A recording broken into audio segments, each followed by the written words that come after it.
En 2024, Patrice Talon s'exprime sur une question qui divise, l'amnistie. Une ouverture vers la paix? Ou un geste calculé en fin de règne? Cette archive relance le débat sur la justice, la réconciliation et l'avenir politique du Bénin. Pour ne rien manquer de nos prochaines analyses, abonnez-vous à la chaîne et activez la cloche. Écoutez-moi bien, si le Parlement était 100% démocrate, une telle loi ne peut pas être votée. Ah oui. Une telle bande d'amnistie, c'est impossible. On ne peut pas choisir, comme ça, sélectionner 10, 20, 30 personnes dans le pays et dire ceux-là, on les amnistie de tout ce qu'ils ont fait, quel que soit ce qu'ils ont fait, c'est pas possible. Et ceux qui sont avisés savent très bien que ce n'est pas possible de donner une suite à une telle demande. Et puis maintenant, on fait l'amalgame.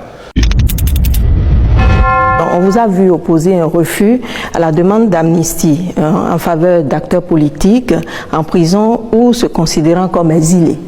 Un nom de principe que certains ont du mal à comprendre, Monsieur le Président, et rappelle que vous-même, vous en avez bénéficié.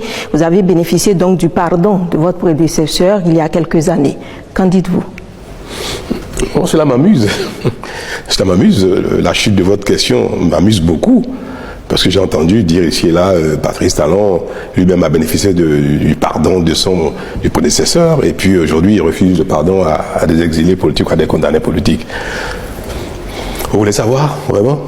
Bien sûr. Alors moi je vais demander.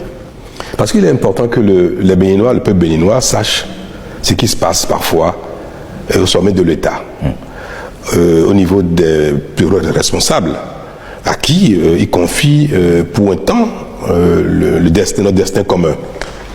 Et je vais demander à mon aîné, au président Yaya Boni, mon prédécesseur, d'accepter que nous ayons les discussions, on va faire ce qu'on appelle la tchapodji, sous la bras palabre. Et on va s'asseoir avec certains, puis on va parler, on va faire l'histoire, de rappeler les faits qui se sont passés à cette époque, notamment lui et moi.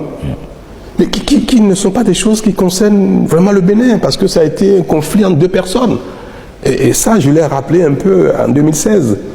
Parce que des personnes qui ont été amies, qui a été le soutien du président Yaya Boni, après on ne s'entendait plus sur la façon dont le pays fonctionnait, sur la gouvernance du pays et sur la projection politique.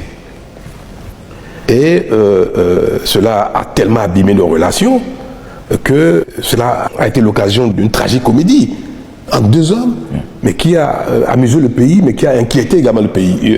Dieu merci, les choses ne sont pas allées plus loin que ce théâtre qu'il y a eu. Donc, je vais vous dire, moi, personne ne m'a pardonné, de rien du tout. Il y a eu, vous savez, une procédure judiciaire ici contre moi, notamment en ce qui concerne les accusations dont j'ai été objet une fois que je suis parti du pays. Je suis parti du pays parce que, je vais vous le dire, je vais ouvrir une brèche en entendant sur la tchapodji, en entendant cette discussion sur la bas palabre, où on va mettre tout ça sur la place publique, devant les concitoyens, pour que les gens comprennent. Il y a eu une conférence de presse d'un certain maître Agbo, le 18 septembre 2012, je crois. Et maître Agbo aurait dit, je n'ai pas suivi la conférence de presse, j'étais à un dîner, c'était le jour anniversaire d'un ami qui m'a invité à un dîner, et j'ai appris plus tard. À cette conférence de presse, il aurait dit, ce monsieur, que le président Yaya Boni passerait sur les cadavres des Béninois pour un troisième mandat ou pour continuer ce qui se fait. Et que le pays allait très mal et qu'il fallait au moment opportun que le régime plie ses bagages et qu'on chante autre chose. Et le président d'alors a dit ou a compris ou a décrété ou a imaginé que je suis à la base de cette conférence de presse, que c'est moi qui aurais commandité cette conférence de presse. Et le lendemain, il était à Abuja, je vais vous le dire, hein, et a instruit le service d'État, de défense et de sécurité, par la justice, d'aller me chercher. Et quelqu'un, parmi ceux qui ont été instruits, m'a appelé, m'a dit, Monsieur Talon, nous savons que vous êtes un peu de nature casse-cou, téméraire, mais cette fois-ci c'est sérieux. Nous avons été instruits pour aller vous chercher par tous les moyens, quittez le pays. Quittez le pays, ne soyez pas suicidaires. J'ai informé mon épouse, j'ai dit, moi, je ne suis pas un fuyard.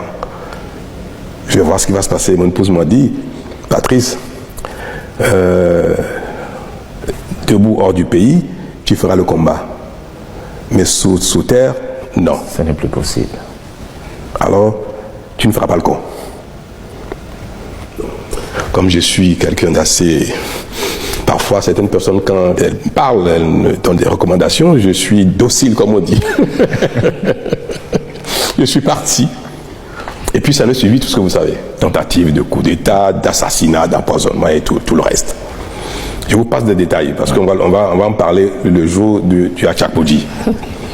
Et puis... Vous y tenez visiblement. J'y tiens, parce que c'est bon que les Béninois sachent enfin les détails de cette comédie-là, qui continue d'ailleurs de polluer l'atmosphère.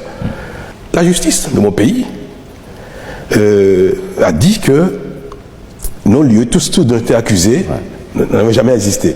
Même si les juges à l'époque, qui étaient quand même sous ordre, ont cherché par tous les moyens à prouver que Talon a eu l'intention, a voulu faire, mais en fin de compte, ça ne s'est pas passé, il n'a pas fait, qu'on soit bref. Et il y a eu un non-lieu. Je n'ai été reconnu coupable de rien du tout. En France, pareil.